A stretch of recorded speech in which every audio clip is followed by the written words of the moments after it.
Once again, everybody, to steal the show. We back. We are back. We're definitely back with a Now- special guest. Who is this special guest, Nick? I mean, from what I hear, a very talented man with his hands.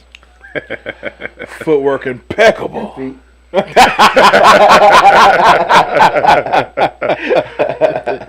I wouldn't be able to do you any service. Please, for our guest, please introduce yourself, sir. I'm Ray Darden. Ray Darden. Go ahead. I'll let you go ahead and do your thing. I'm No, Ray Darden. No, You want sir. me to explain myself? Yes, All sir. right. Where do I start? I'm a former professional fighter who will probably still fight again. Who knows? All right. Ex-world champion, super middleweight, kickboxing champion. Two-time United States champion in two different weight divisions, super middleweight and light heavyweight. Over 100 professional fights between boxing and kickboxing.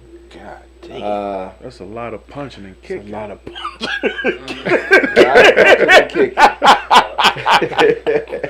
A lot of a lot of training. A lot of training, a lot of punching and kicking, a lot of discipline. You said it. And I was made aware that you're approaching a milestone. Yes. If you fight one more If- time. If I fight one more time, Okay. and that milestone is, I will be the fifth person. If I fight again, I'll be the fifth person in boxing history to have fought in 5 consecutive decades. Jeez. I started my career in the late 80s, 89. Matter of fact, the last month, December Oh wow. 89. So that put me in the fourth decade, category. Yeah. The 80s, the 90s, 2000, 210. If I fight again, now it's after 220, so that'll be 5 decades. How strong is that if? You said if. If if is like Next year he's 90% strong. 90%. Oh, yeah. Okay. 90% Okay. strong. Okay, we rolling. Yes. We rolling. Yes. Coach, give me a little background about yourself. Where you grow up at? I'm from St. Louis, Missouri. St. Louis. The Born and show raised me. in St. Louis, Missouri. The show me The state. show me state. You got it. Yes, sir. The first 18 years of my life was in St. Louis. Right after high school, I graduated high school and went straight to the Marine Corps. Did 4 years. After the Marines, I soon, like a year or so later, I turned pro in boxing. A year after I turned professional in boxing, was 1990. I turned professional in kickboxing. And what's funny about that is my kickboxing career came as a mistake. A mistake. Came as a mistake. What, you made a mistake and kicked the boxers? And it was like, hey, you might be good at kickboxing. Come on over here. Having like that. What happened was I was in the gym fighting or training 4 fights, and either the show got canceled, the opponent pulled out for one reason or another. I wasn't getting fights. Everybody else is making money. I'm not making money, right? There was this one guy in the gym, a friend of mine, Darrell Banks, who was having kickboxing matches, right? Mm-hmm. And I said, Darrell, you ain't no kickboxer. He said, I know, but I'm making money. So he told me he met this guy, and this guy was getting him kickboxing fights, right? And I said, hold up, I have a martial arts background, and I know how to box. I could, Wow. I said, introduce me to the guy. So he did, and that's how my kickboxing career started. Wow. Yeah. Interesting. Let's back up a little bit. Yeah. You said your first 18 years you was in the show me state, Mhm. and then you went off to the Marines. What was the decision behind, what was the motivation behind going into the service? By the way, thank you for your service as well. My pleasure. The motivation, how do I explain this? It's kind of funny. When I was younger, we lived in an apartment building, right? Okay. Me and my 4 siblings lived in the same room, right? And you are the... My little brother slept in the bedroom with my parents. Okay. My 2 sisters, it's 3 boys, was 4 boys and two girls, right? The 2 girls are the oldest. They each had their own bed. we had this, what you call those fold-up beds, the rollaway beds. Okay. Right. Okay. We slept there. I slept in the middle, at the foot, and my older brothers slept at the head, right? You are. So I'm down here with these feet on both ends, right? But the point I'm getting at, they used to tell these stories, you know, about the military that they hadn't been in yet. Mm-hmm. You know, and they heard about the military and this and that, blah, blah, blah. And I used to hear all these stories from older people that, you know, well, that they got from older people. And they would, you know, and I just got curious about the military, about you can travel, you can do this, about education. And so to make a long story short, as we got older, they went into the military. Mm-hmm. Both of them were in the Army. One of them was in the Army and the Marines, Wow. right? And now I'm hearing these stories from, you know, firsthand. Right, you know, this and right. that. Man, this was fun. I got a chance to do this. You'd never find, you know, never be able to do this if you weren't in the service. You Right. got to, you know, you're traveling, going to different countries, and you know, and I'm like, wow, because I knew if you knew my mother. As long as you lived in her house, you busy. You got to do something, Oh yeah. right?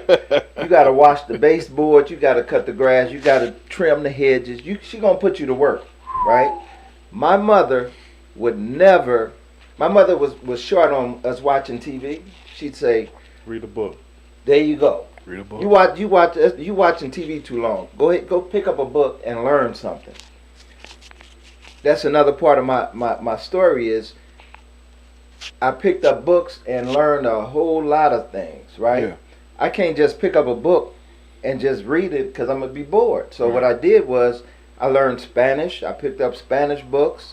I learned how to, I used to be a magician. Mm-hmm. I used to do magic shows as an adult before they came out with the internet. Really? Yes, because when they came out with the internet, now you can Google how to do this, how you do that. The So cheat sheet. Exactly. So it's no fun for me no more. Yeah. So anyway, that's what really kind of made me go into the service. When I went into the service, my first duty station was Okinawa, Japan. Here I am, 18 years old. I'm over in Okinawa, Japan. I got a chance to visit Korea, the Philippines. You talking about a young kid like 18, 19 years old. You got money. You're in the military. You're in poor countries, and you got all these beautiful women, right? But we ain't gonna go into that. So, anyway, I saw what my brothers were talking about because before I went into the service, I always wanted to turn professional in boxing, right? Right. Actually, earlier, I wanted to be a professional football player. So Really? I played football in the off season. I did boxing. Really? But when in high school, I was like 144 pounds soaking wet. And it's like, here I am, a running back, wide receiver, and it's like, I can't play these positions. These guys are too big. Wow. So I'm looking at the two sports. I'm looking at football. When you get the ball, you got 8 other guys that's trying to hurt you, right? And most of them are bigger than you. Yeah. Right? Yeah. Versus here's a guy across the ring. He's my size, my weight. He can only hit me in the front, right? Not below the belt. Versus football, they hitting you from the back up. I'm gonna hit them high, you hit them low. Yeah. Yeah. So it didn't take much for me Say to the think. math didn't make Yeah, sense. Exactly. You got it. So to make a long story short, I started training and started my career off. I was always taught in life that if you do good, if you work hard, you'll go to the top, right? Mm-hmm. These are teachings of my mother. She taught me what she was, with the What best she was taught. the best what she was taught, right? Mm-hmm. So when I did my boxing career, I had trainers earlier. My whole professional boxing and kickboxing career, I was self-trained, Wow. right? And because I studied everybody. Mm-hmm. I studied, everybody that, like old fight films. I studied other people's movements.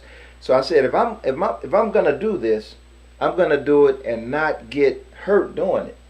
I want to make it safe. So defense became my forte. Endurance, defense, and counterpunching. Those are the things that I always practiced. Those are the things that kept me from getting like hurt. Sound like the Mayweather ingredients. Exactly. Out of 6 siblings, you are the. I'm the last of my fathers, and I have a little brother. My mother and father got divorced, and my mother got remarried, and they had my little brother. Did you see boxing in the forefront? Did you anticipate boxing to be on the platform?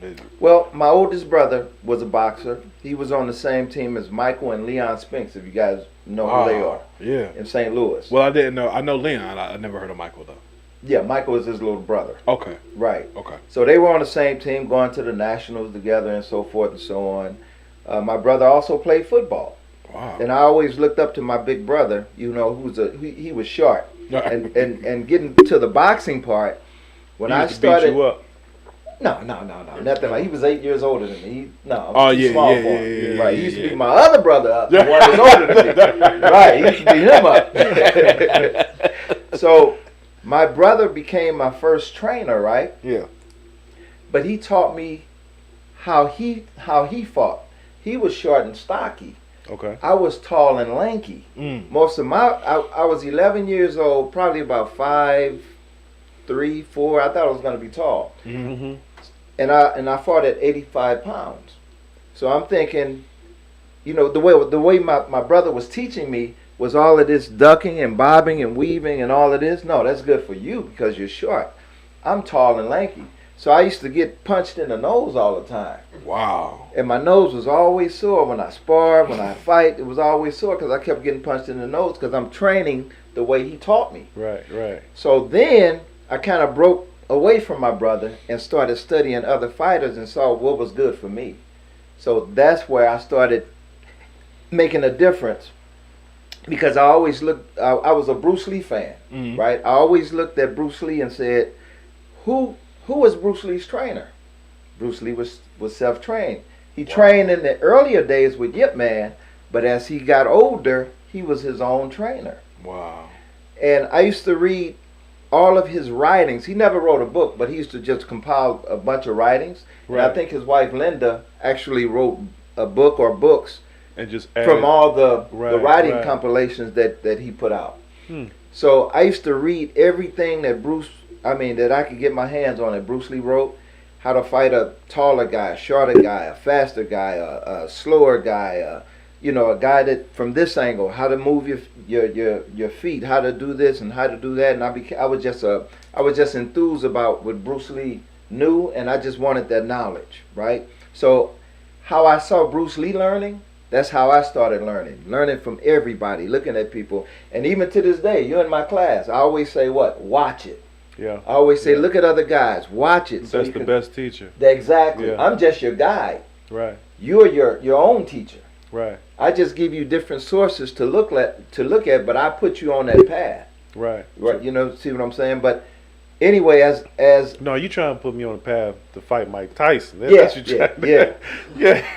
That'd be my motivation every day. He always say, you might want to hop up off that train pretty quick, brother. Yeah, of course. I did the first day he said it.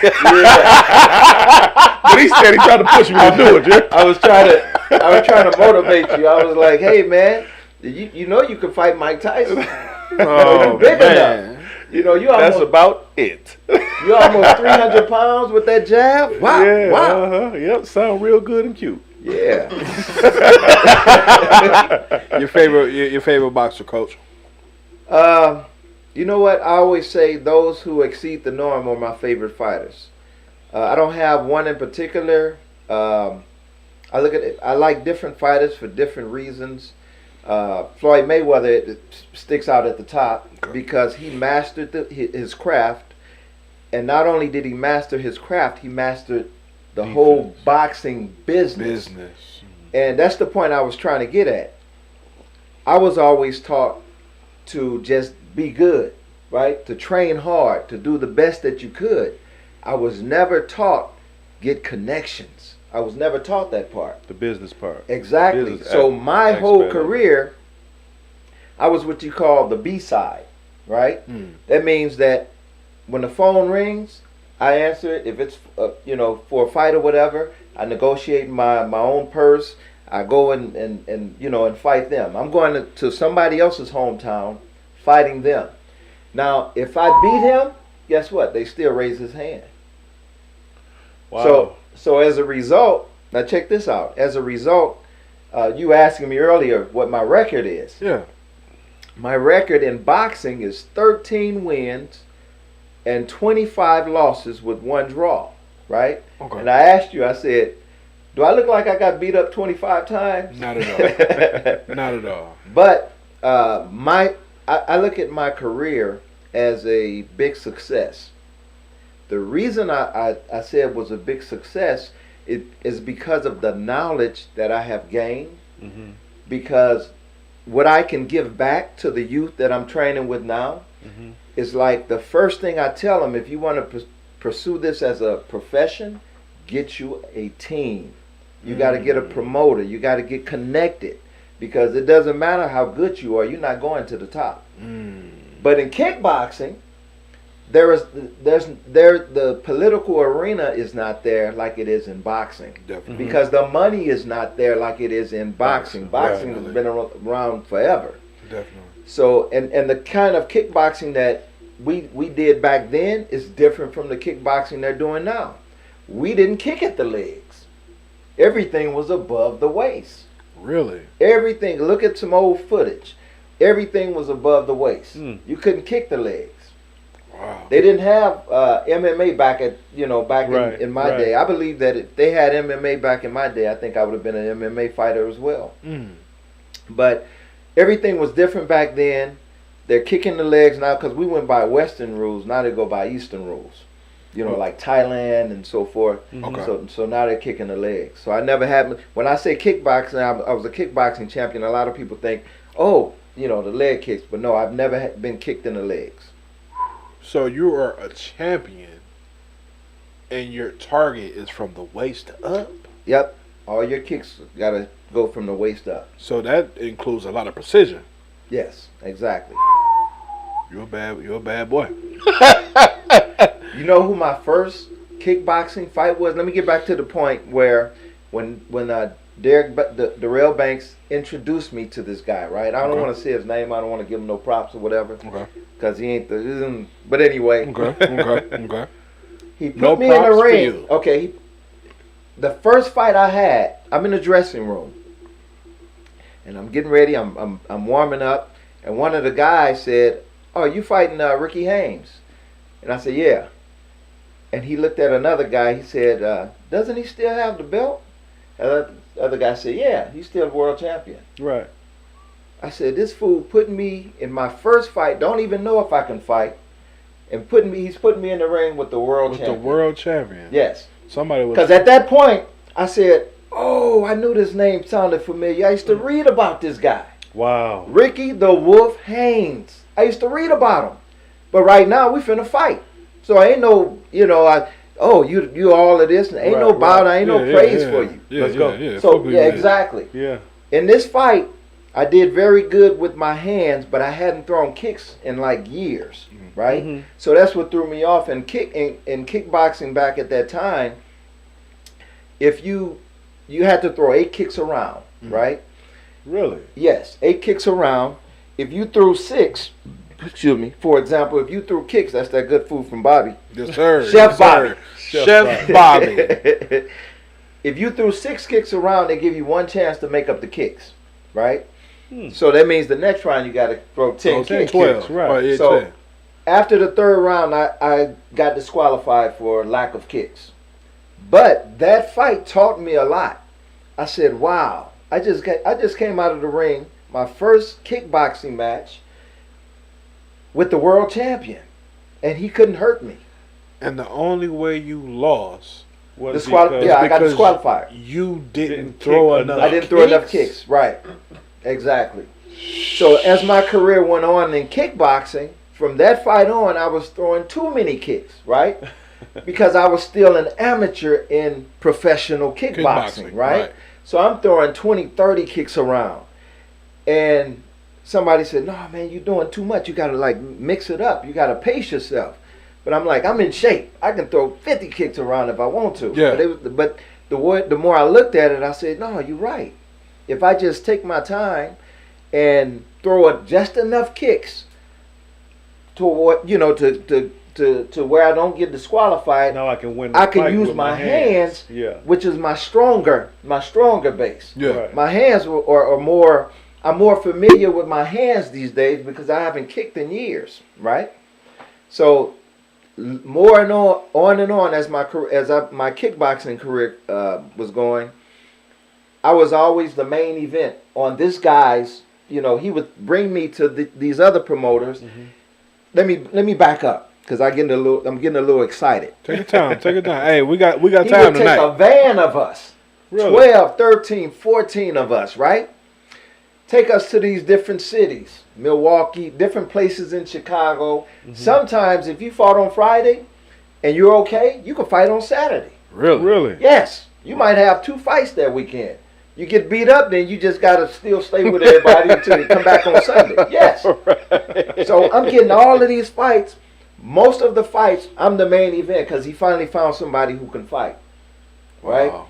And these other people, here we are. When we get to a fight site, we're all in the same dressing room, right? Mm-hmm. And I'm seeing these guys go out. And I can tell, I'm looking at them. Man, right. This guy can't even fight. This guy, man, he's going to get hurt. They go out there, you hear the crowd, oh, they come back in, ice pack on his eye, or nose messed up. All these injuries I'm looking at. It's like, wow, he's taking these guys out here and they can't even fight. Right. Anyway, as I was going up the rankings, Mm-hmm. There was this guy named Ip Man. Huh? There's several guys, but when I got up to Doug LaFonte was the world champion who I was seeking. Okay, let me back up because I get excited, man. I get excited. My first title came as a mistake, right? What? I was a super middleweight fighter, boxing and kickboxing at the same time. I'm doing both of them. Whatever I get a call at, that's where I'm going, right? Right. So, I get a call for a kickboxing U.S. title, right? Ray, is not in your weight division. It's in the light heavyweight division, but we know that you're like right there in the top rankings. We thought we'd give you, the guy who was supposed to fight, he broke his hand. So we thought we'd give you a shot. Do you want it? Hell yeah, I want it. Boom. My mother, and this is bringing chill bumps to me right now. My mother was on hospice at this time, right? Wow. I go to St. Louis. The fight is like 45 minutes to an hour outside of St. Louis. I forget the small little hick town that we went to. Mm-hmm. And I'm in my mother's room. My mother's laying in the bed. And I start cleaning off the dresser. And my mother said, "Boy, what you doing?" I said, "Mom, I'm just making room so when I win this belt, I'm going to put the belt right here." And my mother said, "Boy, I'm so proud of you. You ain't got to win no belt and this and that. I'm not going to be no more proud of you than I am right now." I said, "No, Mom, you don't understand. I promise you." Man, the chills that I'm feeling right now. I said, "No, Mom, I promise you. Then I want to put this belt right here." So, getting to the fight, right? You are very excited. I'm fighting this guy. Man, I'm excited. I'm fighting this guy, and I'm winning the fight. But I'm in his hometown. And I know they're not going to let me win this fight. And I'm like, and I remember, now, my 2 brothers and my nephew work my corner. Remember, I'm self-trained. I get whoever I want in my corner. Right. My 2 brothers and my nephew work in my corner. Mm-hmm. And my big brother was saying, "Come on, man, we got to get the goal, man. We got to get the goal." As we're fighting, I'm like, I promise Mom, I got to get this belt. So as the rounds went on, I started putting a lot of pressure on this guy. 30 seconds into the 9th round, I knocked him out cold.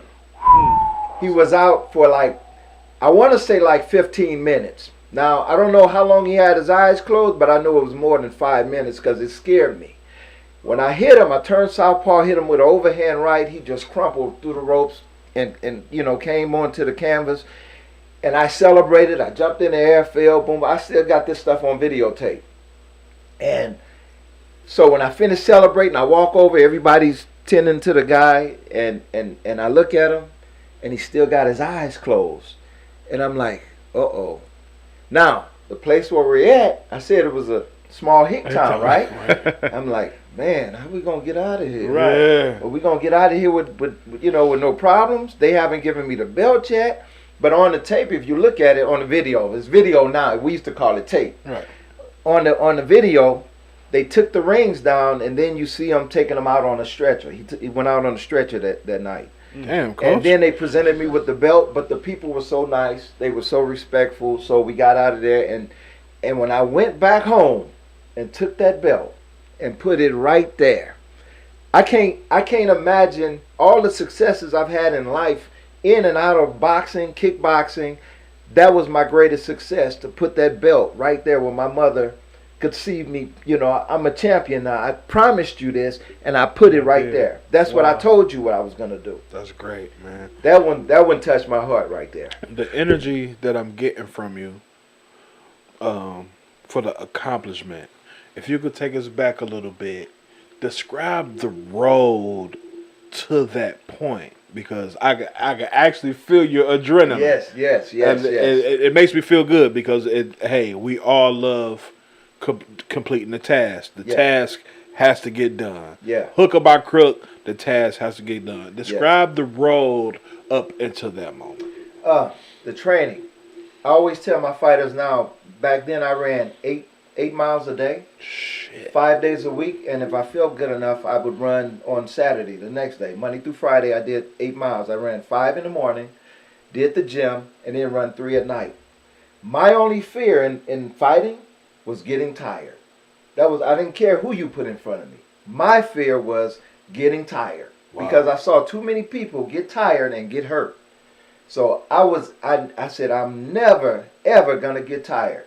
So I put myself, they used to call me a gym rat because I stayed in the gym all the time. Yeah. There was this one, I'll give you a good example.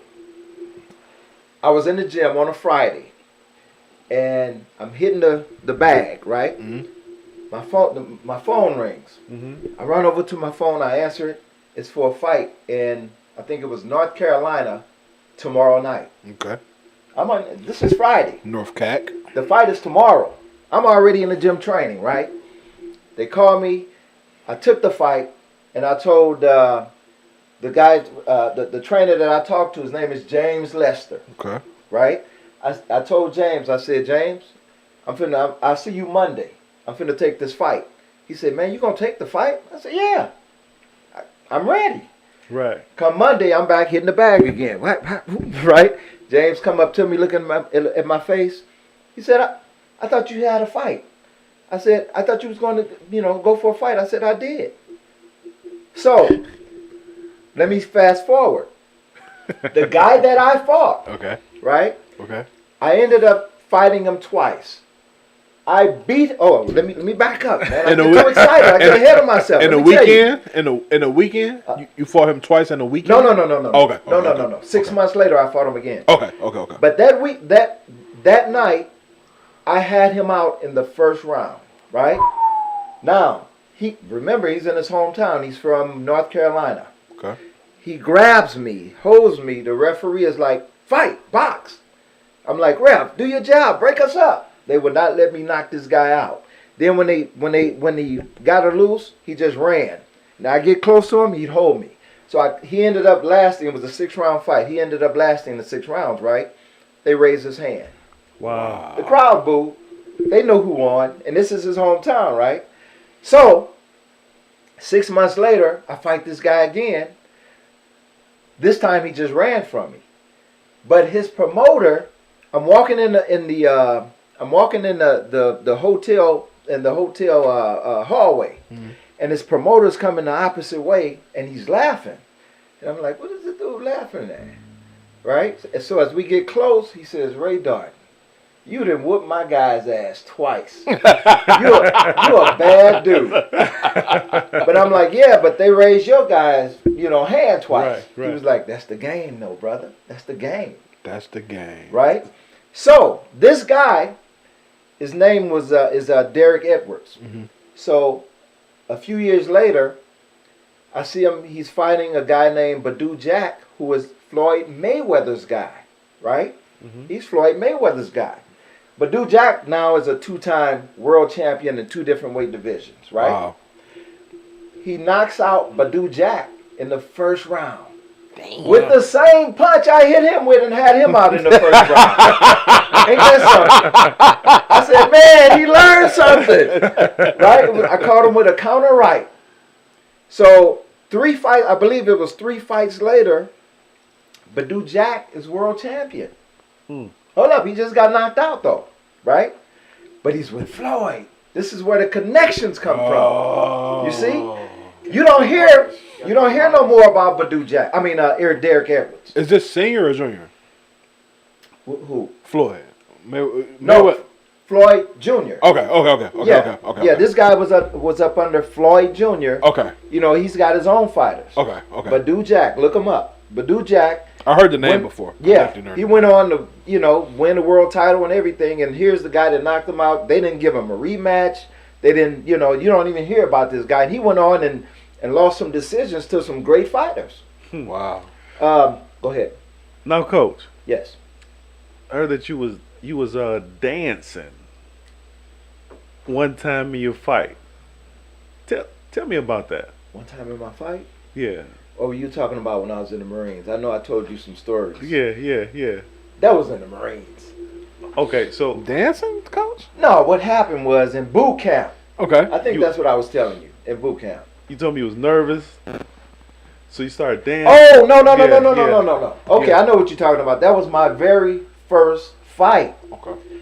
I was more nervous in my very first professional fight than I ever was in any of my amateur fights, right? As you should. I was in this is what happened. My mother, when I was in the amateurs, I wanted my mother to come and see me. She had never seen me fight. My mother came to see me fight. The day that she came to see me fight, I froze.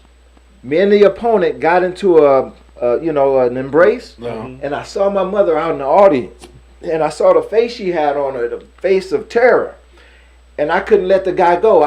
No matter how he was turning, how we were turning, I just was looking at my mother, and I couldn't fight. I got disqualified for excessive holding. Wow. Really? Yes, in the second round.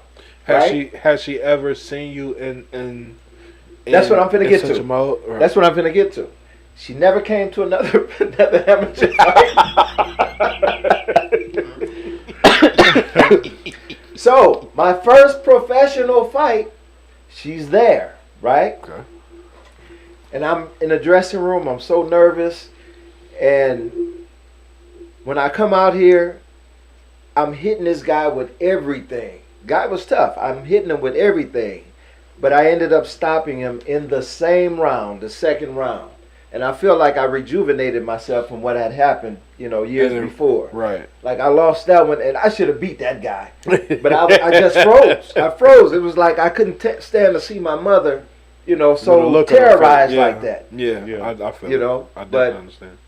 That's what you were talking about as far as the yeah. dancing. I thought you was talking about in the Marines when I got caught dancing. Yeah. I got caught dancing in boot camp, and another drill instructor caught me, and he told my drill instructor and made me dance in the middle of the squad bay. What kind of? Wait a minute, Coach. Wait a minute. That's a whole nother story, though. What kind of dance is this? Like, please just tell me you wasn't doing the Running Man. Like, this. Listen. I used to be the MC Hammer before MC Hammer came out. I'm gonna say this, Nick. I'm gonna say this. Talk to me, B. Look, so Go ahead. we're in the middle of the boxing ring. Yeah. And Coach say, so he's telling me this story. Yeah. Uh-huh. And he's telling me this story, and he said, yeah, I was dancing because I was like real nervous. So In the fight. in the fight, Okay. so as I'm hitting the dude, Yes. I didn't know what to do. And I So- started dancing. You're right. So now he started doing his dance, right? Yeah. He started doing Yeah. like a Tootsie Roll or something. I say, Coach, I hope you did not do this dance right here that you're doing right now in front of everybody That's because what I did. you embarrassed yourself. Yeah. No, I didn't. The crowd loved it. But the then crowd loved it. I think maybe they were just laughing at you, Coach. You think so? No, I think they enjoyed me putting these hands on his head. That's what I think they. Because you get the jitters off. That's what it was. I was just getting the jitters off. Okay. Okay. Yeah. So you did the Tootsie Roll. I did the Tootsie Roll. Okay.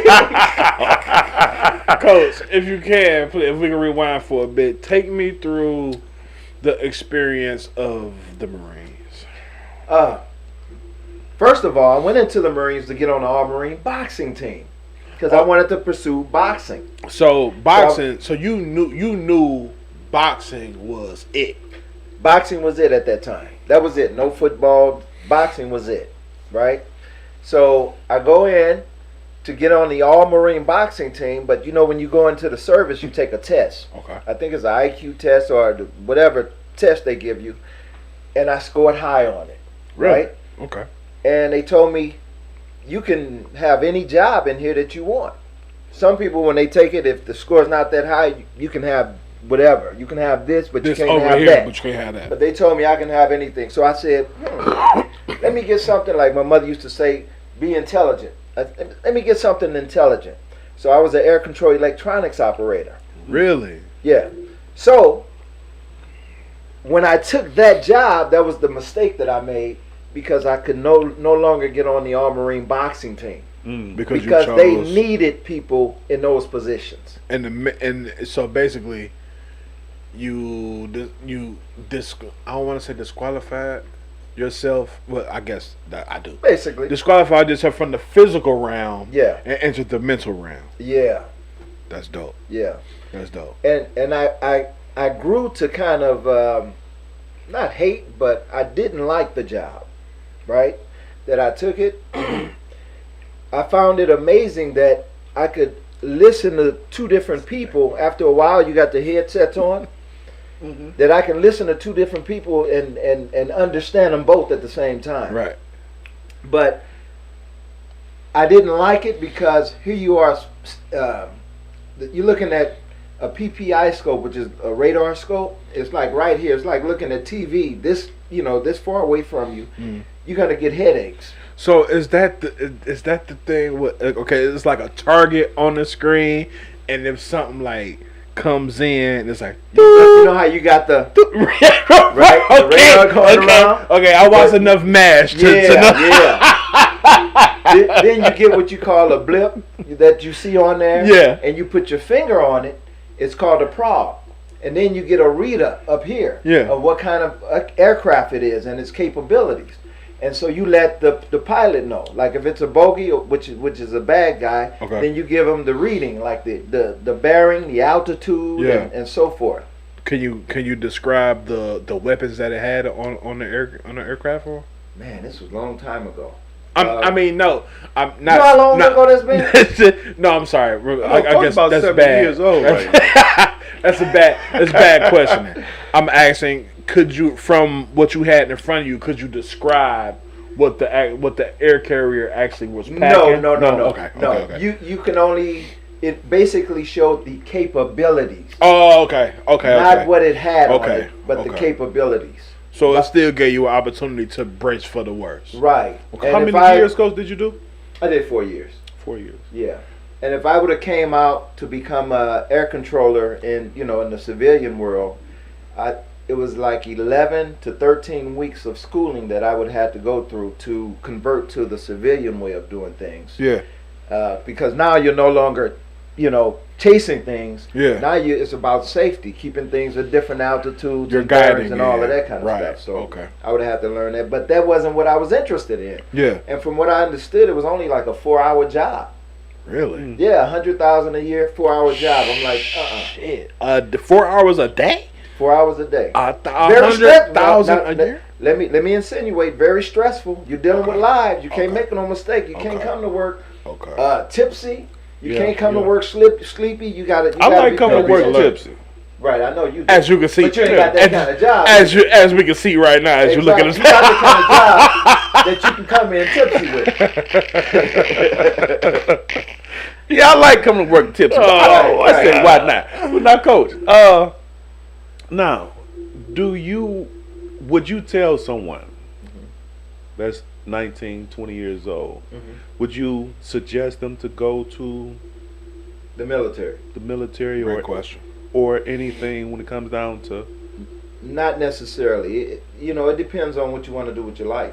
Okay. I wouldn't say go into it. I wouldn't say don't go into it. It depends totally on what you want to do with your life. Do you regret going or? Oh no, I'm glad I went. Now I got the benefits. I know that's right. So, but you know what I'm saying. But I wouldn't if I were young again and I had that opportunity. Would you go? I probably wouldn't. Okay. Really? But that's just me. That's just me. I'm not saying that it's not a good thing to do. Yeah. It depends on what you want to do with your life. If you wouldn't have, But even just going with 4 years, I didn't mean to cut you off. No, go ahead. But even just going for just 4 years, if you could do it over, you wouldn't do it for just the 4 years out of your life, and you're 70 now. You had to throw that in there, right? I like that. No, but if I was 18, 19 right now, I don't foresee myself doing it now. Yeah. Because I know that you can go to war and die. You don't know what's ahead. Right. See, now on the hindsight, now that I've done it, am I glad I did it? Hell yeah, I'm glad I did it. Gotcha. Right, I got the experience. And you now made it I know through. what my brothers were talking about. Yeah. Plus, I have the experience of, just think about it. Most 18, 19-year-olds, they don't know about the world. I got to go see different countries. I lived in Mexico for 2 years. You know what I'm saying? Wow. Right. I went all over the place. I see how people. I learned one thing about people. If you do this to people, they're gonna do it back. Wow. If you smile at them, they're gonna do it back. Right. I don't care what language, what culture. It's the same thing. People are people, no matter what language or culture they come from. Right. So, I learned that at a young age. Give me an example of growing up in the Show Me State, St. Louis. In St. Louis? Oh, what can I tell you? Growing up, as far as it pertains to fighting, when we were to you, to coach the person. Well, I still have to include fighting because I was around it. Okay. I was around it. That's what I was surrounded by. Everybody played football or box, or we were all athletes. Young. Okay. Back then, we didn't have all the telephones and what you call them games.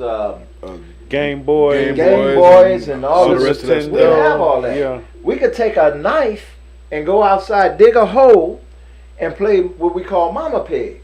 Y'all know nothing about that, do you? No, I don't know. I ain't about never that. heard no I ain't Mama Right? heard Pig, about Coach. that. Wish I had something to show you, but you throwing the knife up, it's got to stick in the dirt. You got first thing. Okay. You got shoot the you got what you call it? You got spank the baby, stab the butcher 3 times. Wow. And y'all did all this with knives, we did with all this throwing with knives in the knives. air. Throwing them at the dirt. Oh, okay. So if I miss, now it's your turn. We all trying to get to the end. So, how did your mama feel about throwing her knives in the dirt? It's a butter knife. Oh, okay. Oh, Butter okay. knife. Okay. So we you got cool. the kids all circled around the hole. Everybody, we having a ball. Yeah. It's a butter knife. Yeah. Yeah. So you basically saying that you could have been a professional killer with all that. With butter knife. Knowing the Bruce Lee moves. Like Sugar Ray. And then learning how to kick You know above the waist. That's funny because I always walked around with a pair of nunchucks back in the day because I was a Bruce Lee fan. I honestly think that Really? we all did. Fiberglass nunchucks. You couldn't see them at nighttime. I honestly think that we all did because me and my little brother, we had nunchucks our whole lives. Hitting ourselves with them and everything. Yeah. You and Terrence was Man. playing with nunchucks. Man, Bruce Lee, let me tell you. You hear me? Yeah, Bruce Lee. Bruce Lee, man, was out. Man, my daddy We used to be in the It wasn't just basement me. Shut up, Big Al. from sun up to sundown watching Bruce Lee and Chuck Norris. Yeah. And then it went from Bruce Lee to Chuck Norris to Van Damme to Steven Seagal. Steven Seagal. Yeah. And then one Jet of my Li? favorites. No. Bloodsport. I know you're talking about the guy who could do the splits. No. You talking about Van Damme? Van Damme. That's who I was thinking about. Yeah. Van Damme was a part of it, but Bolo. Okay. Bolo. Every time when he did something, he broke you. Like that was some amazing stuff right there. Yeah. Where every time where he hit you, he just broke you. That was like amazing. Bruce Lee wasn't doing that. Oh my God. he was too small. Yeah, right. Yeah. God. Yeah, with Bolo though, he was an animal, man. Yeah, Golly. he was. Coach, give me what you got going on nowadays? Like what's your passion nowadays? What keeps you going? Fighting. I'll be doing nowadays? fighting till the day I die. I'm doing it in the form of training, other fighters. Yeah, and I'm trying to knock him out one day. Yeah, he's trying. Why you want to do that to your coach, B? He'll never succeed. No, but I'm training. I'm trying to give back all the vast knowledge that I've gotten. I've been doing this for 45 years now. Wow. Yeah, since I was 11 years old. I'm 56. Wow. So if I can take these 45 years of knowledge and put it in these young kids' heads, I can give them a lot of hope. Your way of giving, your way of giving back. The gift Exactly. that keeps on giving. Exactly. So now, how did you find your way here to Detroit? Good question. The Kronk Gym. Crump. I was living in in San Diego in California, and my brother was begging me he wanted to manage my career. Okay. Right in St. Louis. He was in St. Louis, and I knew the mentality, that we would clash when it came to business. Right. But I wanted to give him that chance because he was always there for me. So I relocated briefly to St. Louis. And when that didn't work out between me and him, at least I gave him the chance. You did, and I was making trips to Detroit. That's when they had the Super Savers rates. I think it was only like Super Saver rate. $38 round trip from St. Louis to Detroit. So I would come here to check out the Kronk Gym sometime. Flying or Flying. I'm talking about flying. $38 Round trip. round trip. Yeah. This was. and COVID wasn't going on. I moved here in 1990. I moved here in 1990. You know what I'm right? saying? Last Right. year flights was $25. Trust me, I flew everywhere. And you Oh, loved, yeah? and you loved it. Yeah, I Oh. loved it. Yeah, but that was Yeah, last year. more COVID. This wasn't no COVID. This wasn't Wasn't no COVID back then. Yeah, It was funny because when you call the airlines, they'll quote you a price, it might be $100, $200 and some dollars, but you tell them, I want the Super Savers rate. Oh, $38. But you got to tell them the Super Savers rate. So if you What don't tell them- airlines did that? Hold, wait. This was wait, the- hold on, nigga. Let me see it now. What Man, airlines? y'all asking me to bog my memory. So is that airline still functioning right now? You want this man to say Spirit so I don't think it's Spirit. Hey, man, I'm calling them tonight. Hey, look, man, so I need to go to Texas real quick. Yeah, I need I don't the think it was The super Southwest Airlines. Okay. That's what it was. Oh, yeah, so they still out. Southwest Airlines. Yeah. That's who did it. What time is it? Yeah, Southwest. What time you got? Coach, I don't see how you deal with this guy, man. I don't see it. Super Savers, right? Super Savers rate. Yeah, I'm calling That them was tomorrow back in morning. 1990 when I moved here. Well, Yeah. we gonna see. You ain't gonna find that now. Yeah, We gonna inflation. Don't make a fool of yourself. Inflation done quadrupled since then. But now I can't say. I mean, how many people know that? Well, everybody know now, Yeah. but I'm just saying. Yeah. How many people actually know to say, yeah, give me that Super Savers rate? Right. You know what I'm saying? I'm trying it. I can't stand this nigga, man. I'm gonna try it. Coach, They gonna say what? right. Let me speak to your manager. Excuse me, come again? That been here since And then you 1990. gonna come and say, I need to speak to your manager. How long have your manager been here? right. Because I need to see the one that been here the longest. But he gonna say what? What do you mean? I'm sorry. Yeah, exactly. Because he wasn't back then. Yeah. He wasn't there back then. We gonna see. Coach, Yeah. you brought up Crunk Gym, which is That's what brought me here. legendary. Yes. Are you familiar with Dwayne Thomas, the Yeah. fighter? Yeah. You know what's funny? What's funny?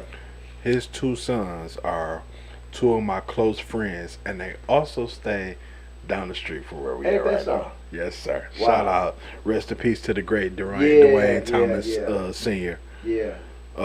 Shout out to Dwayne Thomas Jr. and his brother, man. I love y'all guys, man. Yeah. Shout out to y'all, man. Keep striving and keep living. Like, Mm-hmm. that's all I can ask, man. Keep Yeah. striving, keep living. Shout out to y'all guys. Yeah. And as far as giving shouts out, we got to give a shout out to the Gold's Gym. That's where my fighters are, my fighting team. We're fighting out of the Yeah. Gold's Gym. We're fighting November 20th up in Pontiac. Really? Yeah. Yeah. And I have That'll be my first fight.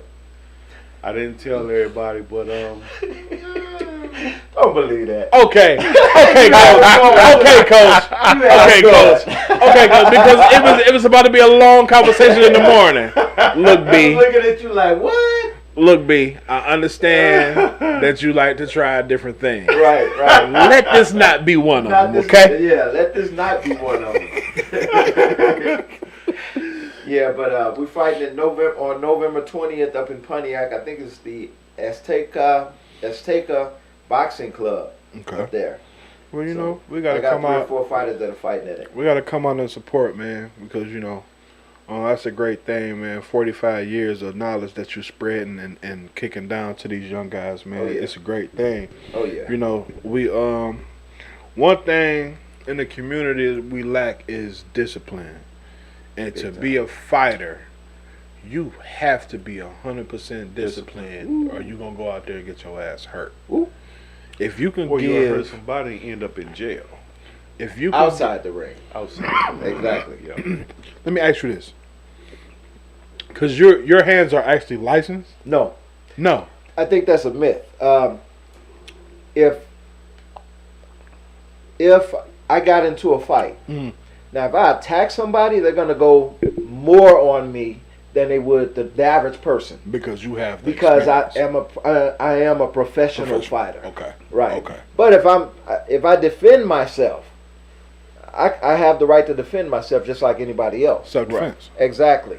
So that's how that goes. It's not about my hands are licensed or I don't know. And back in the day, I think a black belt, the rumor that I heard was you had to have your hands licensed, but I don't know how true that was. Yes, sir. Yeah, let me grab a sip of my coffee while y'all having y'all drink. Yeah. You gotta do me something solid than that, B. Yeah, I had spiked your coffee too, Coach. So Yeah, don't worry about it, man. Make sure you, you know what I'm saying. Just set your alarm. Just set your alarm extra early, and Coach, you'll be all You want right. to watch it. hey, Couple laps around her, you know, you'll be all right. Go ahead, sweat it on out. Coach, you man, what is the biggest fight? What would you say your first title was? Your biggest fight? Yes, sir.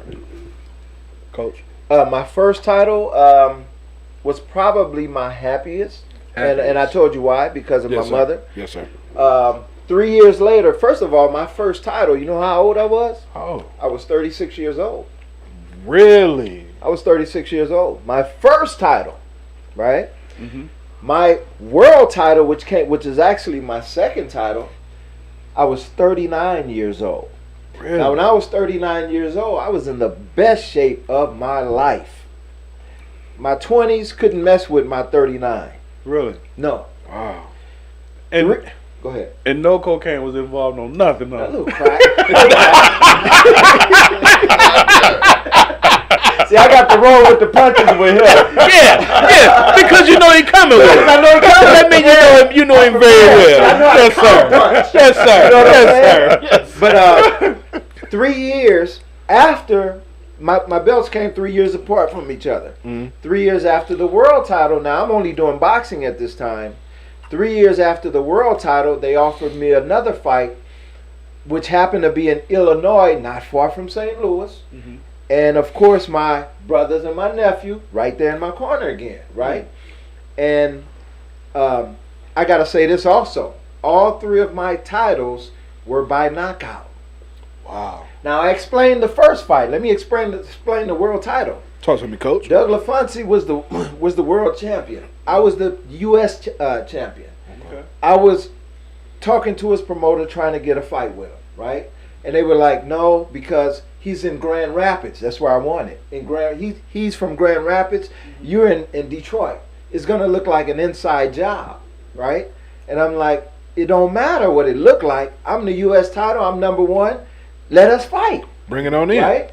So I go up there. He's fighting this guy from Canada, right? Me and the guy from Canada, we sitting there having a conversation before the fight. And I'm telling him, this is really my fight, blah, blah, blah. But if you beat him, it's going to be me and you, right? This guy ended up dying as a result of that fight. You right? killed him? No, he fought the champion. Oh. Right, at that time. Shit, Doug LaFonte. coach. So right? y'all playing the whole thing like Let me tell a story, Al. Rocky Balboa and Let me tell a story, man. Okay, go ahead. Okay. He's fighting Doug LaFonte, and for me to fight Doug LaFonte, I had seen him fight. He's rough. He was a rough, rugged kind of guy. I knew I was a better technical fighter than him. All I got to do is do my thing and be in shape. And I knew I beat Doug LaFonte, right? But getting back to when he's fighting this guy from Canada, that was a brutal fight. Wow. The guy took a lot of punches, kicks to the head. He even knocked Doug down a couple of times. Right. The fight was brutal. Anyway, the referee ended up stopping the fight in the 8th round. When he stopped the fight in the 8th round, the guy even gave an interview, a post-fight interview. Went to his hotel room. I was reading this on Wednesday morning. That Wednesday, the following morning, he went to his hotel room and he passed out. And he was taking a shower or something and said he couldn't get his body warm or something like that. And they rushed him to the hospital. Come to find out, his brain was swelling. Wow. So they rushed him into. They had to do immediate brain surgery. Wow. The fight was on a Sunday. And I'm looking at this online Wednesday morning. He had just passed away. And I'm like, man, I was just talking to this guy. I was just talking to him. It was like, it was a strange feeling. I'm just talking to this guy. Wow. So, Doug LaFonte, I was supposed to defend my title against a fellow St. Louisan. Right? The U.S. title, right? The U.S. Title, exactly. Okay. Doug LaFonte offered him a world title. So he left me and went to Doug, which I couldn't blame, right? So he went for the bigger title. So Doug beats him on a decision. So now me and Doug finally fight. I stopped Doug in the same round that he stopped that guy, the one that died from the fight. I stopped him in the same round. And to me, it was like, it wasn't on purpose. But I felt like I did it for him. Right. It was like, that was for you. Right. Because I stopped him in the same round. And Kerry Root, who was the referee for that fight, was saying before the fight, man, it's going to be a hell of a fight. And because he used to be the heavyweight world kickboxing champion. Right. And after the fight, it was like, it wasn't the feeling that I had like the first fight. Oh, I was overjoyed because I'm world champion now. Right. That's what everybody fights for. Right. Right. But it was some sadness there, not for the guy or whatever. It was for him also, but it was more for how do I put it? It's like it came too late. You know what I'm saying? I earned this long time ago. I'm just not getting it. Yeah. You ever feel like that? It's like you just get something. It's like, no, I earned this long. Yeah. You bought something, and they ship it to you later. Yeah. It's like, man, I've been had this. Yeah. Yeah. But now you want to but now I got Yeah. And it's like I really had no more interest in kickboxing at that time. So I retired. I never defended it. It's like I got what I wanted. Now I'm just only going to box. Wow. So 3 years later, that's when they called me for the third title, right outside of St. Louis. Okay. And I went there and I stopped him. It's funny because every title fight went lesser rounds. The first one was 30 seconds until the 9th round. Okay. Then I won the world title in the 8th round, and then I won this one. I think it was the 4th round, if not the 5th. I believe it was the 4th round. Oh, I yeah? stopped him Oh, with wow. a spinning back fist. Oh wow. Yep. Yeah. And so, when me and you fight, you're gonna go down in the 4th round. 90 seconds left. Shit. Coach, if you had the That's the script. Yeah, Then yeah, I that's have to get the up script. and kill him. That's Yeah, what, that's the that's script. what- Okay. Right. if you had to choose one, Uh-huh. taking away the other, what would you choose? Boxing or kickboxing? The kickboxing now, I would do boxing. Okay. Back then, it didn't matter because I was a full-fledged. I looked at myself as a martial artist. If they would have had MMA back then, I would have been an MMA fighter. I think I would have been all three: boxing, kickboxing, and MMA, because I just love fighting. Right. Okay. Yeah. So kickboxing isn't MMA. No, that's just No.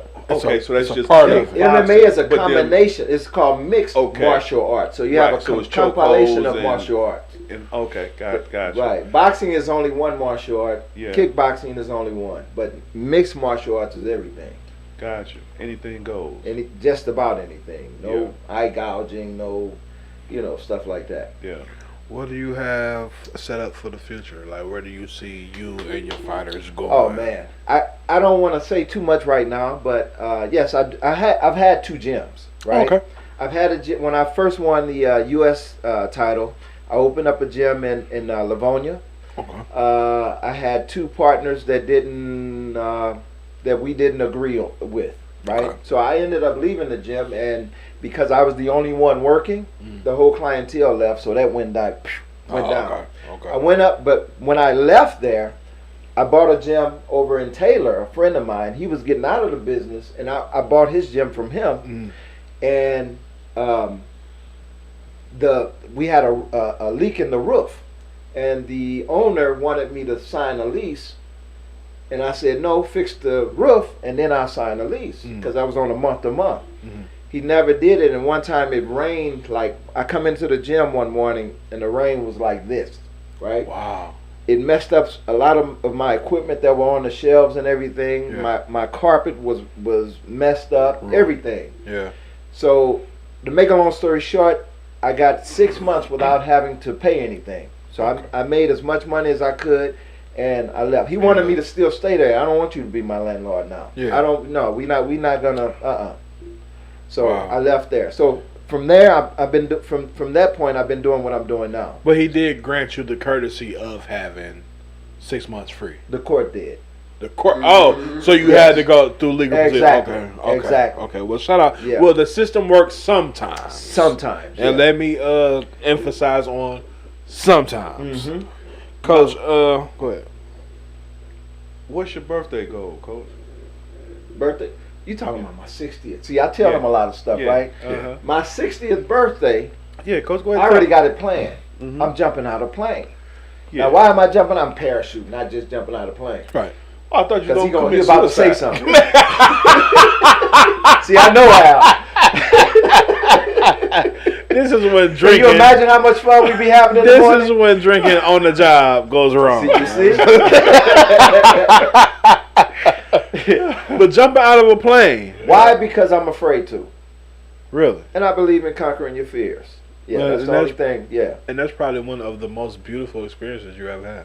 Have you done it? No. But I want to. Okay, I I got actually you. want to. I got you. Yeah. Well, you ought to do it with him, man.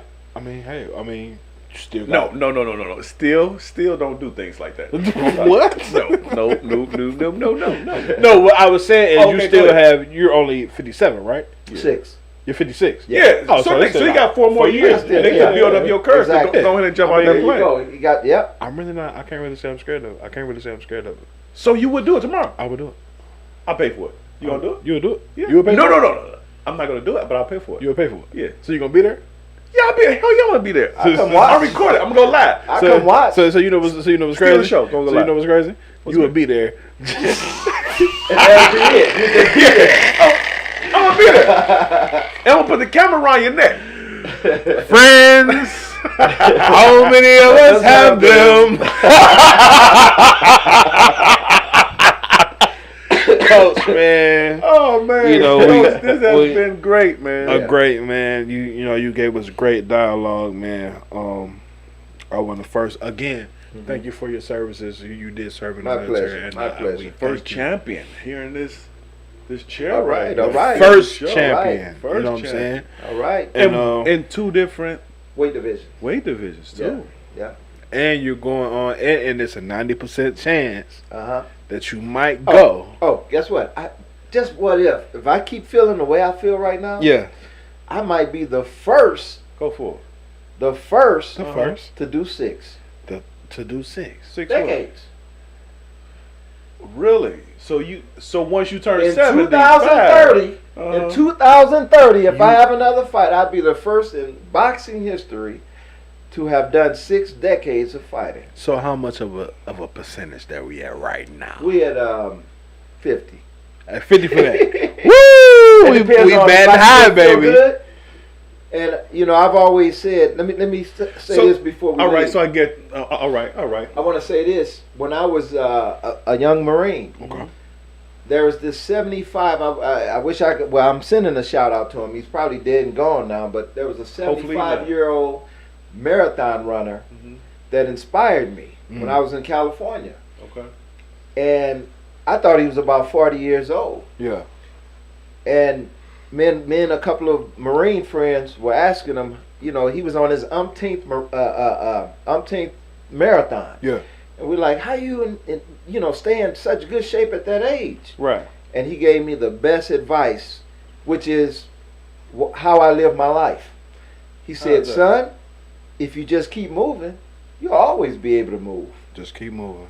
And then I start looking around at people, and you can tell the people who don't move. You know what as they get older, you're like, oh, they kept it moving. When they get older, you say, oh, they kept it moving. Or oh, he didn't keep it moving. That's why he's like that. Oh, you know what's crazy about Ain't that deep? That's deep. That's deep. Talk to me, Steve. My granny. I was going to say the same thing. My granny, she kept it moving. God bless her soul, but she died because of a car accident. And at that moment, when it happened, it was like,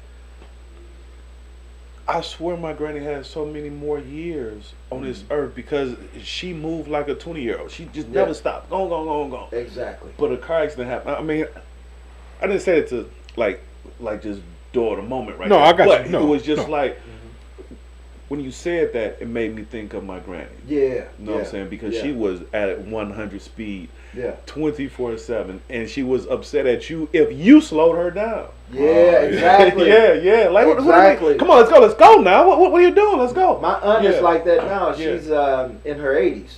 Yeah. I remember one time she's in Chicago. I remember one time she was walking behind my mother, and my mother is the oldest of three girls.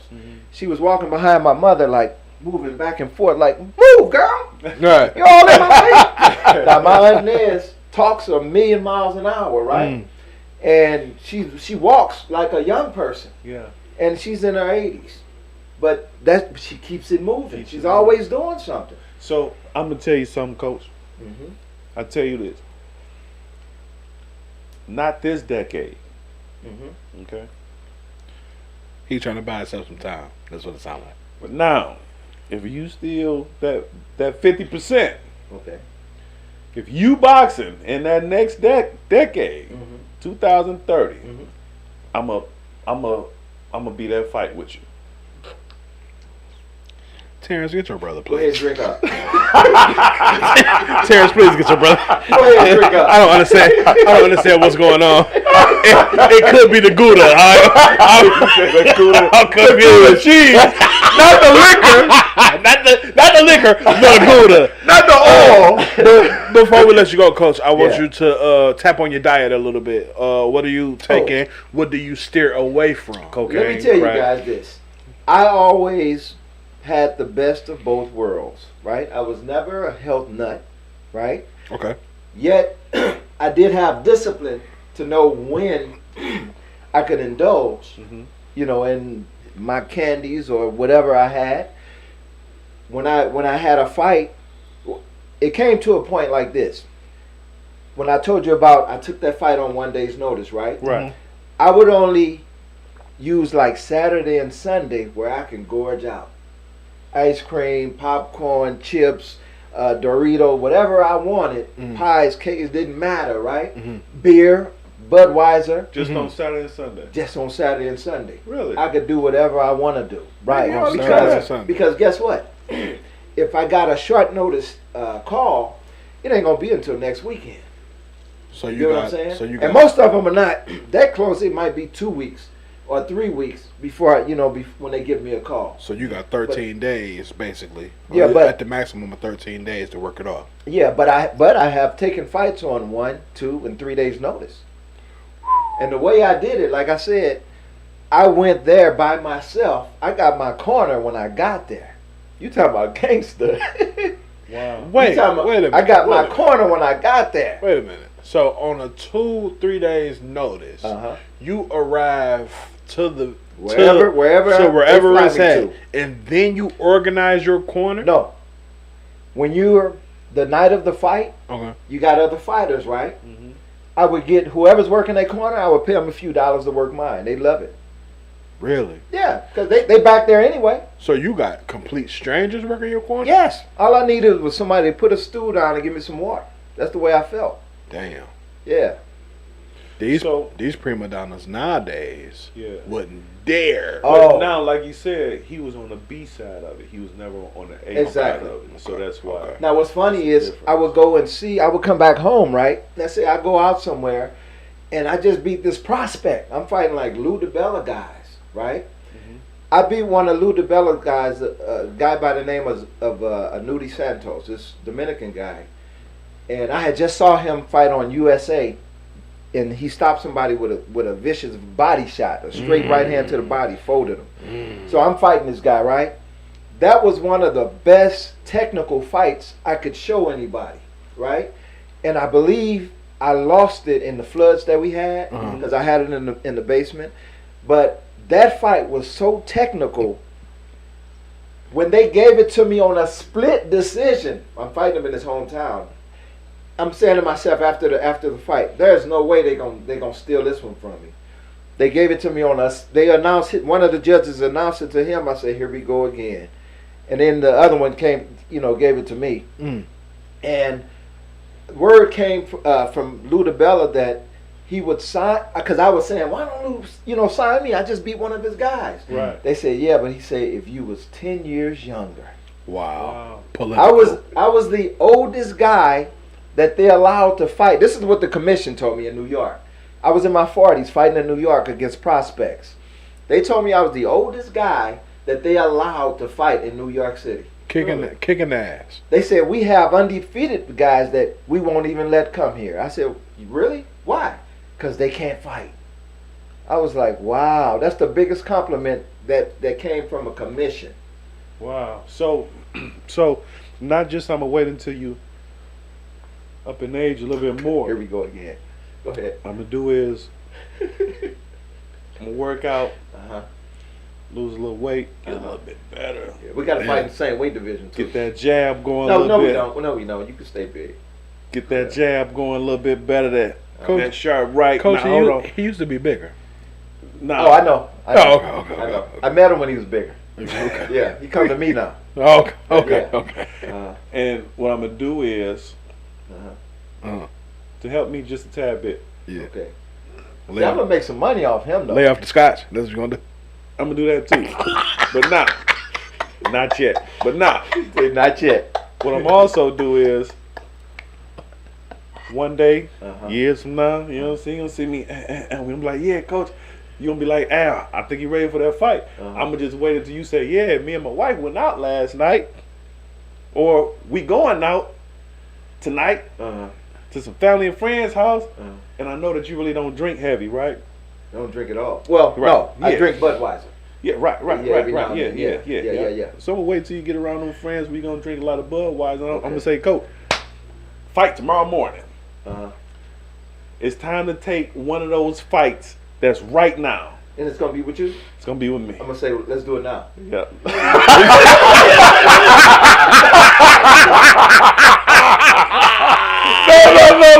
Counter punch him. No, next Counter morning. punch him. No, next morning. Next morning. That was a good one. Let me finish this beer, then we can get it on. Oh, man. Coach. Coach, man, it has really been an honor, man. I appreciate you having me on the show, man. I appreciate it. The And, first champion we've ever had. Yeah. Thank you. You got to come back and see us, man. Yeah, I will. Yeah. I will. Because this was awesome. Mm-hmm. Chef Bobby just texted me and said, "Tell my guys, thank you and good night." Beautiful. Yeah. All right. Chef, peace to Yeah, you. I thank you, Chef, for the shout out. Yeah. I'll see you in the morning. right. You'll see me too after I sober up. Yeah. Yeah, because he's overdone it. Okay, Yeah, a little bit. time to let him go do his thing. Yeah. But Coach, man, Mhm. a blessing, man. It's been a great show. Same here. Great Yep. dialogue. Is there anything else you want to say to our audience, man? Basically, what we were just saying, as far as if you keep it moving, because we all gonna get old. I used to always say, I'm gonna get older and older and older, but I'm never gonna get old.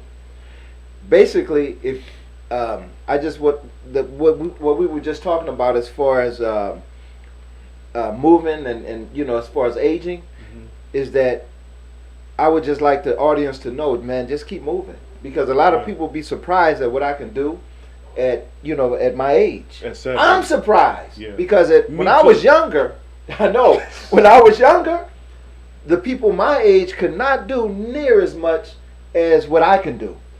And I always look at it this way. If I fought my 20-something-year-old self right now, I think I can beat me at 20 years old. That's why I'm waiting about another 10 more years. So would you say off physical ability or off mental ability? Yeah. Both, because I believe that if I put myself in the same condition, and you can, people say, oh, you hear the people who don't or who don't believe it, you can.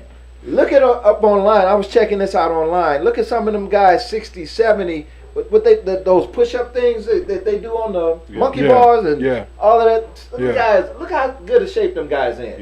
You got guys in their 20s, 30s, they can't do that, right?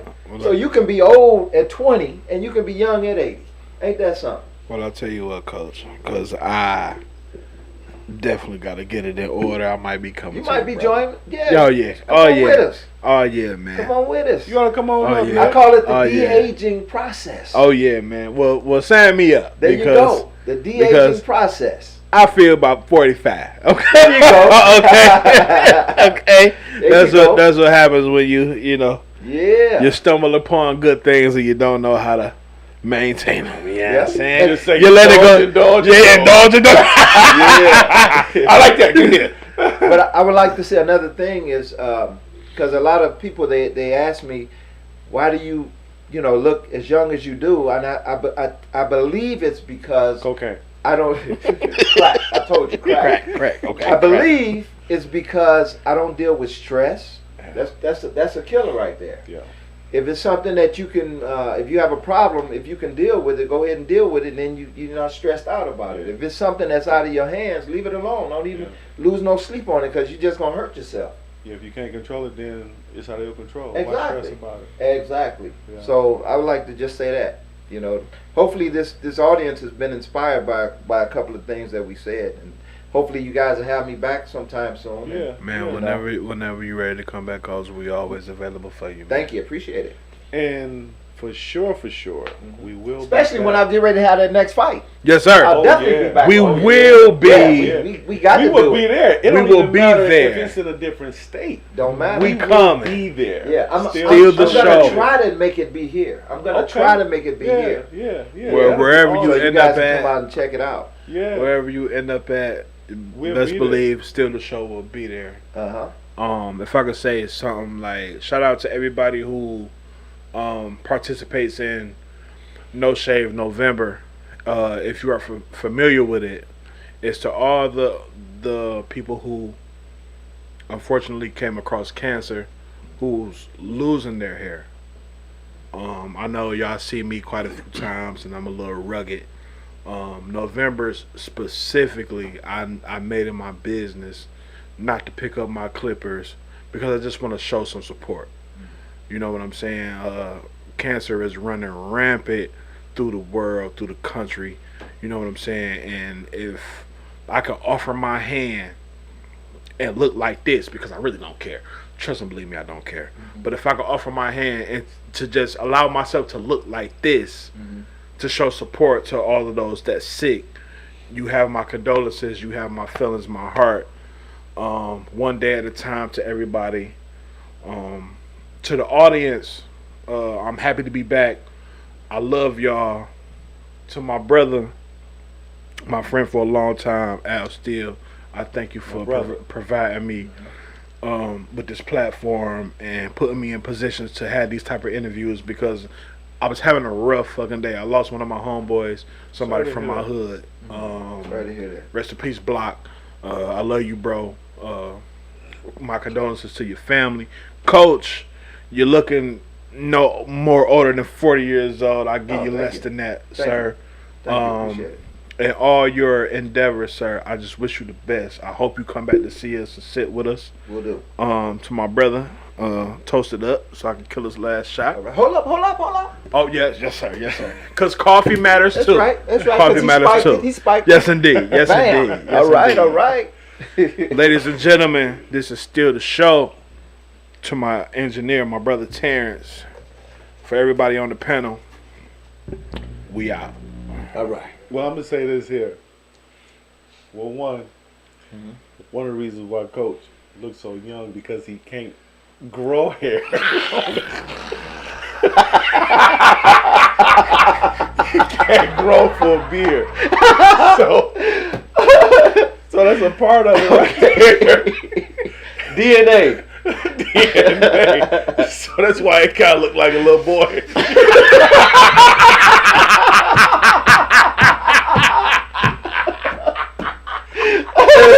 I know niggas was trying to be, you ain't hit a real serious point there. We talking about cancer. No shade, no anything. Like Nick said, our condolences and everything. But I'm gonna say this too as well, Nick. I really thought that you came in here looking all furry and stuff like that. Cause hey, maybe my gang he ain't got it right now. Something like. But now he's a barber himself. So I said, hey, maybe he had fell asleep.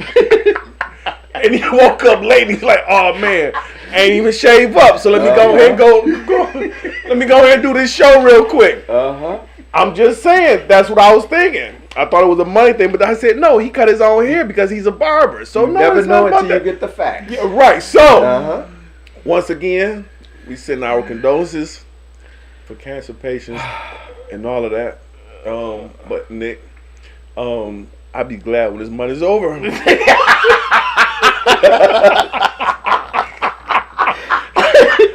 Thank y'all for watching Still the Show. And y'all have a great night. All right, peace out.